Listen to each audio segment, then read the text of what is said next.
In today's episode, I have been tasked to create a mech kaiju specifically designed to destroy Godzilla. I'm sure everyone knows who Godzilla is, so I'll cut the crap and go to the good stuff. And just so y'all know, I watched every MonsterVerse movie with Godzilla in it, excluding Kong Skull Island. Godzilla ain't in that, sorry Kong. Here we have the base. Let's get Godzilla in here before I introduce my kaiju mech. At this point, we all know Godzilla and all his abilities and durability and scaling, so I'll just run through it. Godzilla's abilities consist of atomic breath, regeneration, energy absorption, spiral heat ray, amphibiousness. These abilities are good traits to have, and these abilities have proven to be extremely powerful, like Godzilla Hello Earth Feed or Godzilla Killing King Ghidorah. Now it's time to introduce my creation and its traits. Titanus Esperantia.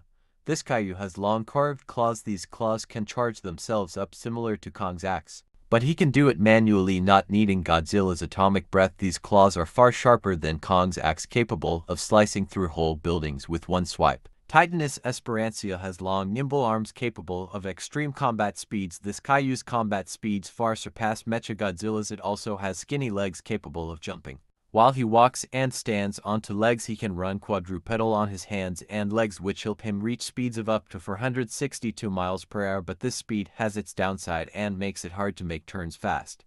Okay, now let's go on to weapons. Like Mechagodzilla, he has multiple abilities. For instance, let's move over to his tail. His tail can shoot atomic beams and atomic balls for ranged weaponry. His tail can also turn into 3 different melee weapons like an axe, and a blade, and a shredder. Now onto his hands. His claws can glow red when charged up with atomic energy, which he can do on command. These claws have the same reaction as Kong's axe. As I stated earlier, these claws can be used as both blunt and slashing. For instance, when punching with charged claws, it will cause a small atomic explosion. Size and weight. Okay, I'll start with size. It's a pretty basic term. He's 443 feet tall and 467 feet long. When standing bipedal, when standing quadruped, he is 422 feet tall and 537 feet long, and he weighs a lot. By a lot, I mean 789,000 tons. Power and hacks. He is powered by a satellite which drains energy from the sun, which gives him small star-level power. His atomic breath is 50,000 Fahrenheit and his tail beam is 15,000 Fahrenheit, while the atomic balls his tail can shoot are only 5,000 Fahrenheit at base, but 70,000 Fahrenheit at full charge.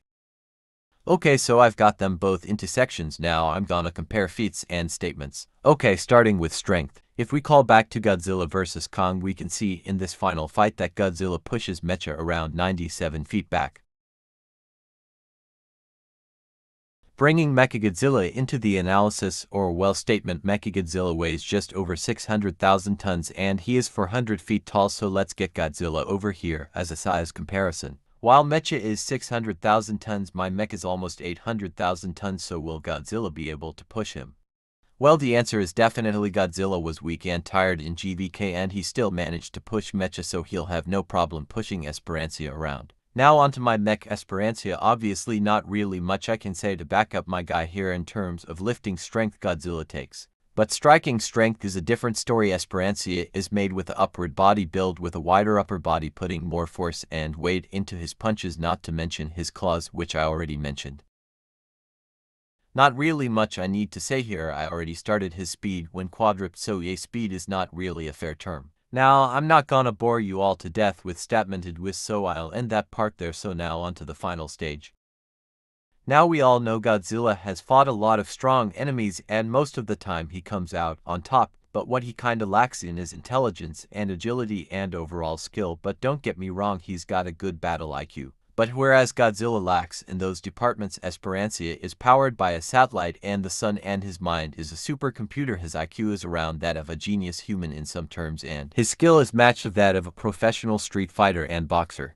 And I ain't gonna say he's gonna fight by boxing rules. He fights dirty and will go to extreme lengths to win, and due to his primate-like arms, he is capable of extreme agility such that could rival Kong's agility, and as I mentioned, his combat speed is through the roof. So let's just say the fight would go pretty similar to that of Godzilla vs. Mechagodzilla, but if Mecha was ×5, that's gonna wrap it up for this video. I know the video is bad, but it's my first video like this, and Esperantia is free to use by anyone. Just mention me if you use him.